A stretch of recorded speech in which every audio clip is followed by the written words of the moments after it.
Good morning, family and friends, and thank you so much for coming to the William C Goodall Memorial.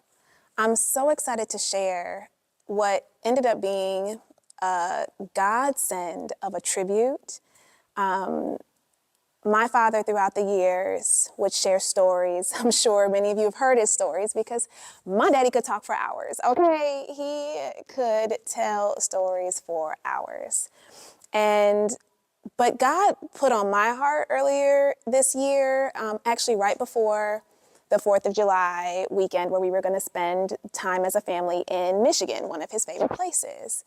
God put it on my heart to tell my kids, because Dad was like sharp as a tack. I mean, he was in his element. And I told the kids, hey, I want you guys to pull out your fancy phones when we're in Michigan over the 4th of July, and I want you to record Grandpa. I want you to ask him questions, get some insight on his life, ask him for advice, and pull out these little fancy phones y'all have and record him.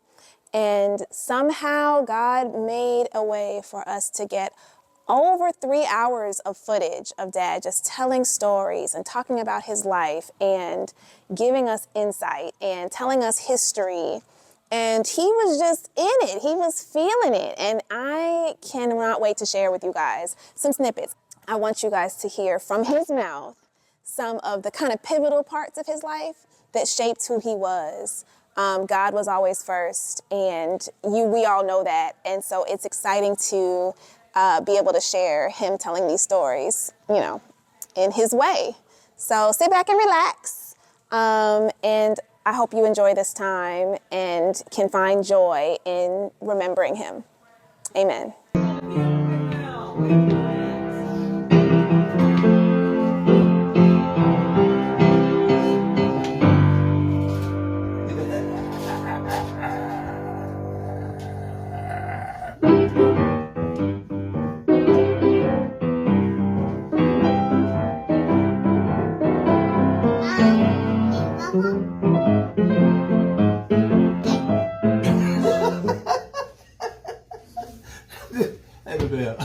This one comes over here, Grandpa. Hey. We were doing $1 million a month. A month, you hear that? I mean, this was 40 years ago. It's worth it. If I had to do it over again, I'd do it over again. I just do a few things different. But see, God, you can't do that without God. And nowhere in the world you can go open up a store that they just closed. It was a Smendel's hot dog place at that Congress Estate downtown beside the Burger King. They closed it up because it didn't do any business. I come along, I met the guys that had the lease. They closed it up, left the furniture and everything in there. And I asked him who was the landlord. He told me. I went and listen, this is another story. I go hook up with this landlord, right? He's a Greek guy. And he's nice as they can be. But he said to me, I said, how much you want to lease this place for? He said $1,700 a month. I said, that feels kind of heavy. No, man, we downtown. I don't know what's wrong with those other guys. $1,700 a month. Take it or leave it. That's okay. So I take it. The first year I did $1 million in that store. He called me up. We got to talk about this lease. I said, what are you talking about? I had got a 20-year lease from him. He said, you got a 20-year lease, man. You making all that money. We're going to have to renegotiate that lease. I said, oh, no. I'm not renegotiating no lease. 20-year lease. He said, okay. A few weeks later, the fire department called, the place on fire. So the fire department goes there and put it out. And it got going, but it didn't get it going enough for me not to be able to run business, but not enough to have to redo it, right? So I called my contractor who rehabbed it and told him, can you get in over the weekend and fix it? He said, yeah, we can do that. So they worked Saturday, Sunday, got it where it would run, right? I open up Monday morning and I'm cruising, right? Thursday, I have a fire and the police blocks off the street, so can't nobody get down there. Let it burn. Congress Estate. Wow. The landlord called me and said, let me see you open it now. And he pushed over the remains and made a parking lot out of it. But is there an element of hope of being secretive about how successful you are? For example, Harold Washington was at one period I was in. Harold Washington was the mayor. Well, his sidekick, I don't remember his name, is a guy. And they were across the alley from us. My office was down on the first floor. So his guy comes down to my office. He comes in my office. I didn't introduce himself. I work with Harold next door. And Harold is the mayor of the city, right? You know what that guy said to me? Listen to this. You know what he said to me? You niggas are slick.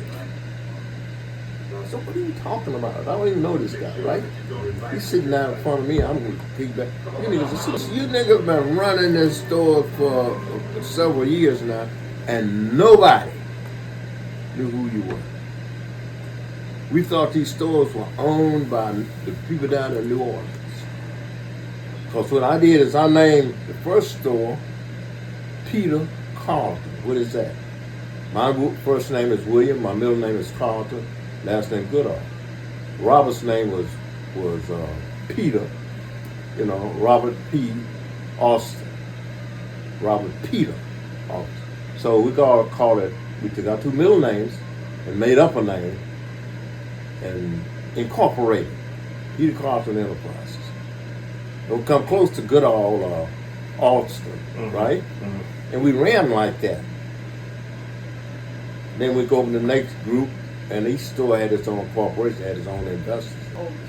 You know, nobody knew who these people were. They called me up wanting to meet Mr. Carlton, and I said, he's on a trip to Madrid. And I'm trying my damnedest to get in contact with him. You tell me what he wants, and I'll get to him. I'm not gonna lie to you. That's exactly what I said. And so they were cool, you know. They said, when he get back, tell him this. It's okay. Money don't matter. If they come after you, money don't matter. They don't care how much it's gonna cost them and how much it's gonna cost you. No, they want to cost. And why would they do that? Why would they do that? Why would they do that? They do that because they wanted to market for themselves. And the other thing is I'm not a dumb guy. No. You know, I know my rights. The only thing I didn't do is Lucille Diamonds called me and said, you want Jesse to get involved in this? And I said no. Because I was beat up. Yeah. If I'd have been beat up, I'd have let Jesse come do it. And he'd have been into that butt. And they'd have to pay me for discrimination and get my soul back and all that sort of thing. When I got really sick, I mean, down to where I had to get some trouble. I went to the doctor, I couldn't breathe. I was sitting up at night, couldn't breathe. And he said, you know, you got a problem. That was Dr. I said, what's that? He said, you're going to have a heart attack. And I said, on a scale of 1 to 10, where am I? 10 being the big one. He said a 7 going to 8. I said, what can I do about it? He said, get your stress away. So I go back home, talk to my girlfriend. And I say to my girlfriend, hey, sweetheart, we're going to have to let these stores go. And I don't know what's going to happen after that. You know what she said to me? Get rid of everything but the house in Michigan. Brought tears to my eyes. I said, all this stuff, get rid of all of it. Ain't none of it worth it.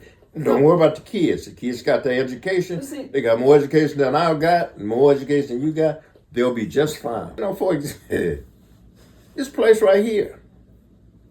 When I went to buy this place, the guy was going to sell it to me. I went to buy this place. I go down to the bank downtown. Guy said to me, where'd you get your money from? I said, I work for it. Well, I want to see where every dime come from because we don't want no drug money in this town. I buy the house. I had to write a check, pay cash for the house. No mortgage. White folks talking all around. What? This nigga gonna get that much money? Now I started off a coal miner's son. My father made $8 a day in the coal mine until he got hurt. Now I'm down there in West Virginia, I'm not getting a good education, but I'm eating every day, and I'm loved by my family. Amen. And then I leave all of that, come to Chicago, get an education. It took me years. I had to go to night school, to high school at night in order to get into college. I finally got in there and started doing it. People used to joke with me about how many times I carried a book around. I had all kinds of books. I had books on how to speak, vocabulary books, enunciation of words. I had accounting books. I had all kinds of stuff. I read everything. When I was a kid, 12 years old, my dad was in the hospital from his back injury from working in the mine.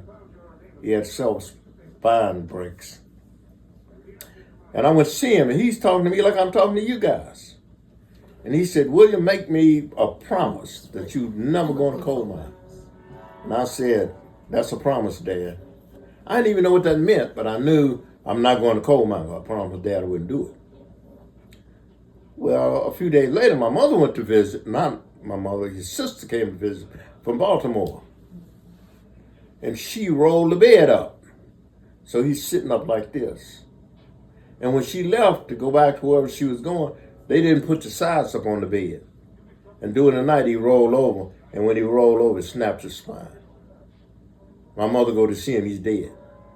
I'm 12 years old. Everybody in my family is younger than me, except Raymond. You know, Patty Joe, Maurice, James, Orlando, Kermit, they're all younger than me. I'm 12. When my mother got real sick, my mother got almost a paralysis. My mother was in the bed for 2 years. All she could do is get up and go to the bathroom. They couldn't find out what was wrong with her. My father's death devastated her. Guess who took care of the kids in my family? Did all the shopping, washed all the clothes, ironed all the clothes, learned to cook. This little nappy-head guy right here. At 12, 13, 14. I remember when I was a kid, I must have been one of you guys' age. I wasn't tall like this. I was a little kid. My mother sent me to the store. Mm-hmm. Go get me a loaf of bread. She made her bread with whatever it is she wanted. Somebody needed something to go in the bread or something. Right. So she told me to go to the store. My mother wasn't thinking about it. Sent me to go to the store. I take the money and I go to the store.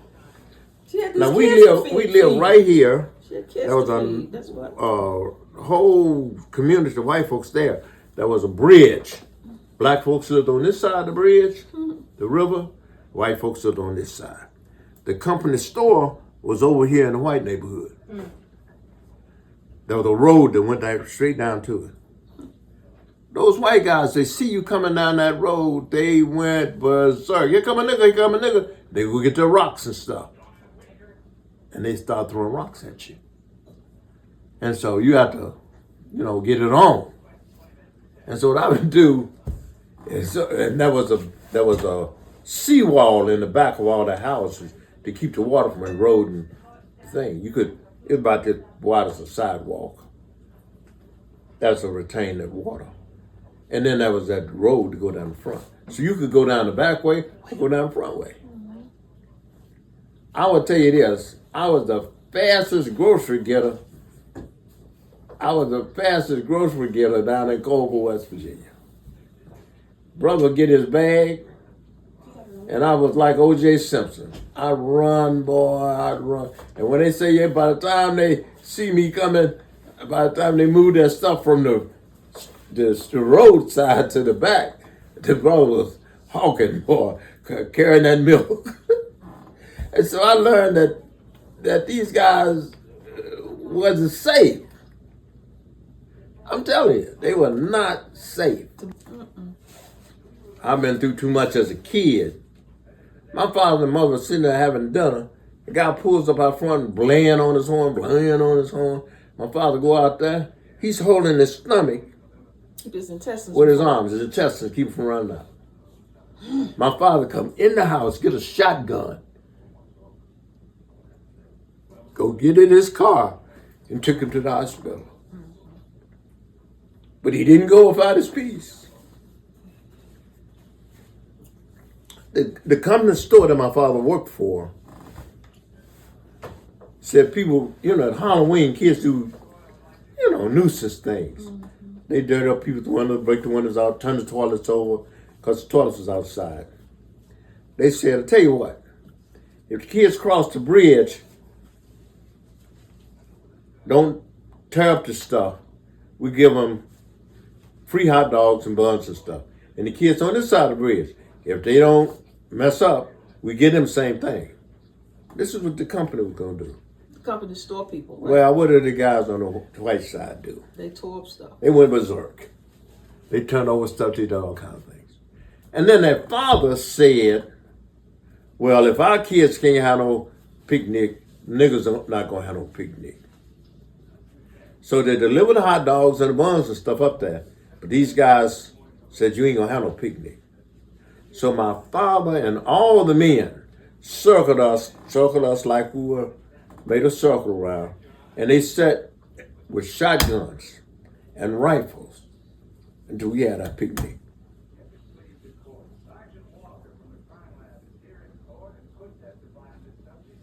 And I don't like to talk too much about it because it sort of touches me in a lot of different ways. You used to run hot dogs out to them. Huh? You guys were bringing them hot dogs. I would do the running. I would go to the guys who had the guns.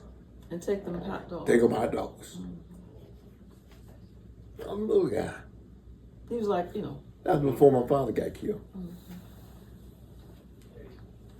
Like take them water, take them hot dog, take them something. Yeah, Because they don't something to post, drink. they don't watch. Sitting there, yeah. They don't watch. They got to protect the kids. You know what I'm saying?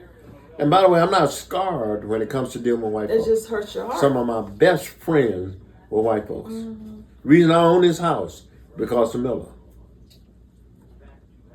But you had, when he was drinking, But I have to cross the line when they start drinking. Because some of them old ways come out. And they don't come out like they want to hang you. They come out in devious things. Like stop shipping food to you. When I hit about 15, I met this guy named Bill Wright. They were building a vocational school down next to my high school. And he said to me, oh, what are you going to do with your future? I said, I don't know.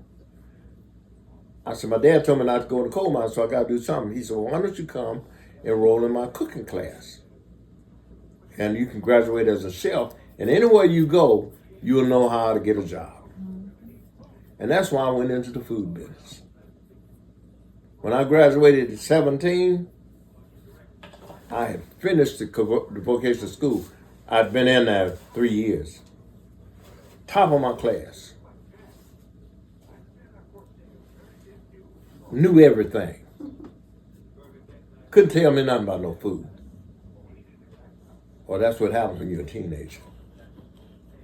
You don't find out till you're about 20 years old that you're as dumb as a grave. Maybe 30. 30. So I'm hitchhiking. You ever heard of thumbing? Where you go out on the highway, put your thumb out and pump like that, and cars stop and pick you up, take you where you're going? You can't do that now. They don't take you where you're going to drop you off at the You might die location. today if you did that, but Yeah, that's don't what do we're doing it then. So I go on hitchhiking. I hitchhiked down to going to Mullins to see my mother in the hospital. At the hospital, right. Right? And this white guy picks me up. He says, son, where you going? I said, I'm going to the hospital to see my mother. And he said, okay. Hey, what you gonna do when you going to school? Yep. What you gonna do when you get out of school? I said, I don't know. He said, going to coal mine? I said, no. My dad promised me that I couldn't go in a gold mine. That I shouldn't go to gold. He said, your dad's right. He said, I just come back from Chicago. And people in Chicago live like kings up there. The black people are treated just like white people. And if you ever leave from down here, go to Chicago. Don't go to New York. Don't go nowhere else. Go to Chicago. And I guarantee you won't regret it. And so he let me out, and I go in the thing and see my mom. But it never left my mind. And so when I got ready to leave West Virginia to seek better and greater things, because I was working at this restaurant that paid me 50 cents an hour. Can you believe it? I worked 6 days a week. Where's Cadence? I worked Upstairs. 6 days a week, 50 cents an hour, $24 a week, 8-hour days. I went to school in the daytime and worked from 3 o'clock to 11 o'clock every night, 6 days a week. I'd be so tired when I come in the house, I would take my clothes off. My mother would wake me up to take my clothes off. Question for you. Because you said the white people in school in Beckley, Glenn White, used to throw rocks at you. Oh, you know some of the stories. But then the white guy picks you up to hitchhike. I feel like how did you transcend the fear or the animosity, if you will, if you even had that, for the people growing up with such a different experience? I don't know if that makes any sense. Yeah, it makes sense. Let me tell you something. It does. At the same time that they got picked me up and talked to me, and I said to you, all white folks are not the same. Right. I could tell in his voice and his spirit that he was a good person. If that night I was out by myself and it was dark, I'd be petrified. Everybody I graduate with go to New York or New Jersey. In my mind, in my spirit, I can't think about going up there, partying and hanging out with these guys. I said, I'm going to Chicago. Never seen it, never been here, never did nothing. Show you what kind of mindset I had. I had no money. Had $40, $42. I get a one-way ticket to Chicago. I couldn't get back home unless I walked. I was really sad leaving home, leaving the kids, leaving my mother, the familiar territory. But I had to do it. So I do what I have to do. I get into Chicago. I say to a cab driver, he said, where you want to go? I say, take me where the most black people live. He takes me to Michigan and Roosevelt Road, which ain't no black neighborhood. But the school is in that area. So I go to the school. This is early in the morning. I went on travel all night on the train on a Sunday night. This is early Monday morning. So Monday, I go to the school and I tell them I'm in town because I registered for these classes. They said, where you staying? I said, I'm not staying any place. I just got in town. They said, well, go see Miss Killingham out on Stony Island and she'll rent you rooms. Killingham rented me a room that I had to share with another guy for $8 a week. I get up in the next morning, I stay there at night. I get up the next morning, I tell Miss Killingham, where's the unemployment office? So she tells me, and I go get on the train, go down there to the unemployment office. They hire me. They give me a job. They give me a job on Western at a bowling alley. I go in there and I'm working like a short order cook, making little hot dogs and beef sandwiches and stuff like that. Now I'm gonna tell you guys, God's gotta be in your life. Otherwise, bad things can happen to you. I'm going to school at night and I'm working at this restaurant in the daytime. I work about 3-4 weeks. And then I'm riding this bus down 59th Street going over to the L so I could go to school down Roosevelt. And I'm coming from Western. I get around Wabash and a lady gets on the bus and she said to me, Bill Goodall, what are you doing on this bus? Turns out she's the next door neighbor to us, next door neighbor's daughter in West Virginia, Velma.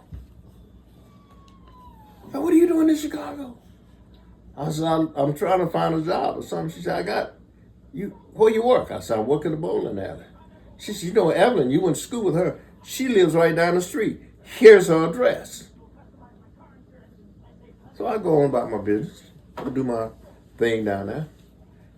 And then the weekend come around, I look at this address, I'm gonna go see Evelyn, right? And Charles, her husband, he used to come next door to see Evelyn when I was in West Virginia. Hey, Goodall, what you doing? I go, man, I don't know, looking for a job, I want to get my education stuff and going to school. Evelyn comes in and looks at me and says, what are you doing out there? I said, I'm cooking. She said, you know, Bill Spencer runs the commissary for Spiegel's down on 35th and Aberdeen. I said, what does that mean? She said, they must feed 2,000 or 3,000 people a day. I said, you gotta be kidding me. She said, no. I'll talk to Spencer when I see him. Because, you know, he went to school with us. I'll talk to Spencer and tell him you in town. She come back. So he said, come see him. So next day, instead of me going to work, I go see Bill Spencer. He takes me in to talk to Polis, his boss. And his boss said to me, he see my credentials and my thing. Man, I ain't got about these kind of credentials. I'm gonna put you in charge of my kitchen. That's what does that mean? He said, I got 6 cooks in there and a dishwasher. And I got a chef, but he ain't got time to watch the floor all the time. Or he gotta manage the menus and all that kind of stuff. That's okay, cool. So he puts me in charge over there. I am 20 years old, running the kitchen, feeding 3,000 to 5,000 people a day. Unheard of. I'm rolling along. Now, I've been used to making 50 cents an hour, right? That's $24 a week. That's $100 a month, right? My first 21st birthday, and when I went up there was 20, and I'm in November. I went up there in September, I believe it was. By November, when my birthday came, November 25th, I'm making $121 a week. I'm sending my mother home money. I'm feeling good. I'm on top of the world. I found a job. I'm in school. You know, it was going on. So you see how God can work in your life. I didn't plan none of this. I wasn't on no bus looking for nobody. I didn't know Bill Spencer ran no commissary. You know. I didn't even know all this was going to happen before I went into the food business. I didn't know about no food business.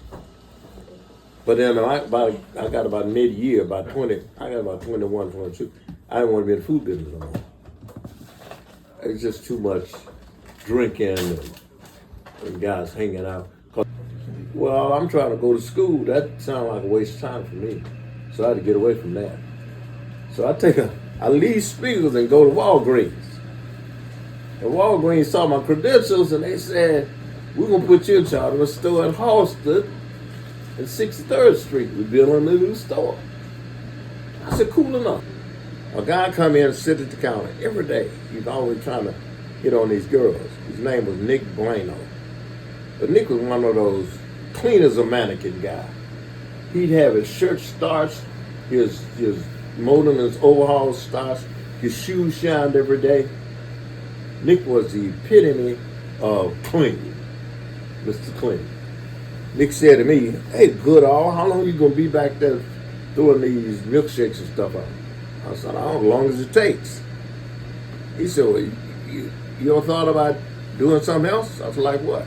He said, like, I'm a motorman. I drive these subway trains. You want to learn how to drive a subway train? I don't know. He said, call this number. Mohawk 7400 or something. This number's still in use for CTA. Go down and interview with them. I go down. They hire me that day. I quit Walgreens.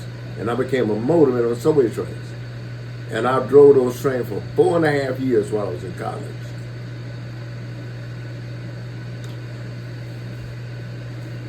You can't beat God. You can't beat God.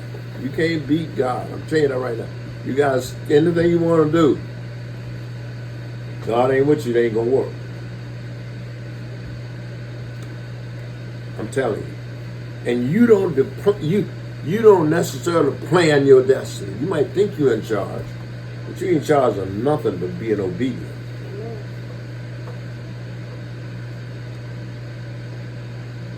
Never dreamed of meeting this lady.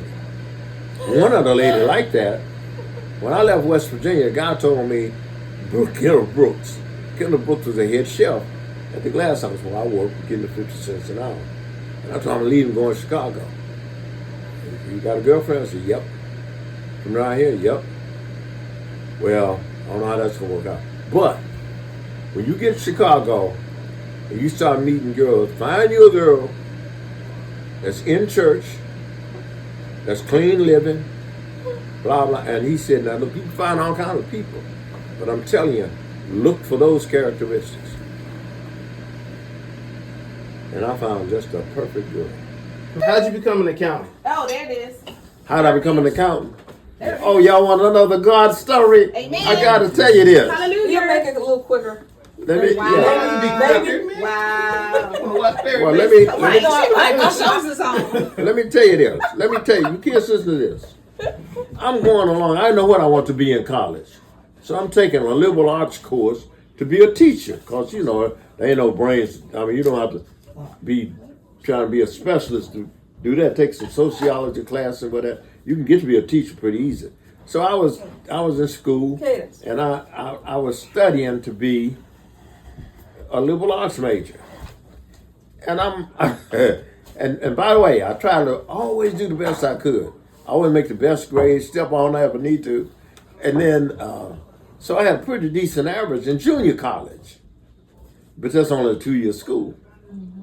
Roosevelt University had a program where if you had a B average, they'd pay you tuition.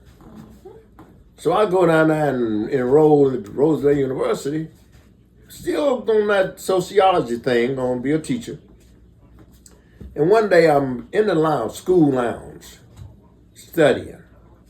And a lady walked up to me and said, hello. I said, hello.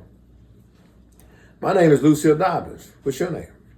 My name is Late William Goodall. She said, I'm an accounting major. I want to be a CPA. What are you majoring in? I said, liberal arts, or be a teacher. She said, no, you don't want to be no teacher. I said, you want to be a CPA. I said, what's a CPA? So she tell me what a CPA is. Those extra hours you got left. You know, you can decide what you want to do outside of your core classes. And I thought, I don't know. She said, count them up. And if you got 128, you ought to take all of those extracurricular classes in accounting. So I changed my major to business administration and take those classes. I graduate, nothing but a bachelor's in business administration and those classes. So Lucille says, well, let's take the CPA exam. She tutored me and helped me with that CPA exam. I passed it. So I'm a CPA. I didn't major in accounting. But you didn't pass it the first time. Huh? You didn't pass it the first time. Or the second time. Or the third time. Don't skip the good stuff, right? Oh, they beat my butt trying to get through that exam. Lucille passed it the first time. And by the way, guess what? If I get a phone call today, you know who it's going to be from? Lucille. How many times did you take it? I think it's 3 times. Okay. And by the way, when I got my results back, I was sitting in that studying for the exam. The next time, because he just figured The next time. He wasn't going to pass. And my sweetheart came in and said, you expecting some mail from so-and-so? I said, no. That in that congratulations. Yeah. I threw, I ain't gonna tell you, I'm a barbarian. I threw all that stuff away. And all kinds of stuff like that. And that right there, nobody knows about. Ain't nobody advertising the fact that they stopped shipping food to a guy that had 400 people employed. So I'm gonna do this, I'm gonna do that. Yeah, they beat you. Don't know what I tell you about that. But I don't regret it. You said, what would I do different? I wouldn't be here today if I did something wrong. I don't know. God helped me out in a lot of ways. That's right. You're here to tell the story. I'm here to tell the story. So what advice would you give them? And the one thing, let me tell you what the takeaway is. This is the takeaway, folks. Okay, listen. You don't come here with nothing but your butt and looking for something to eat. Crying. And crying. And guess what you're going to leave here with? Your butt. You might not be crying, but you ain't leaving with taking no armored car full of money to the grave. You ain't never seen that. I'm gonna teach you where to go. No, you have to learn your own way. But I hope the kids could just navigate through the maze of life with perseverance Honesty and integrity. So you like to. haven't left with nothing. Nothing. That's right. You gotta make your life He's made a personal. contribution. Yeah, to you the gotta next make your life generation. The matter. value isn't tangible. That's exactly right. Yeah. That's my point. But I'm saying, you can't stay up at night brooding about What you the lost. fact you used to have 6 stores That's or right. 10 stores. But we used an education though, key. Education is- please. They can't take it away from you. They can take your money. And I have a master's in business They can't take away up the your rough side of the education. mountain. I hope that this time together has, reminded you of who he was, has given you a new, spirit and energy to carry on the perseverance that my dad had. And honestly, all of those stories and all of, his health issues tell me that God's timing is his timing. It's not our timing. God knows the best, and he does what is needed to be done to keep his people right where they need to be. And when it's time to go, he said, it's time to go. And so I have peace knowing that nothing is by mistake. There are no accidents in life, and God is in control. I love you guys for coming and sharing this moment. There will be more to come. I can't not put some more of these stories into the world because, this was history in the making. But also, there will never be another Bill Goodall. There will never be another Bill Goodall. But we can all carry on his legacy, and I'm grateful to be a part of that. Amen.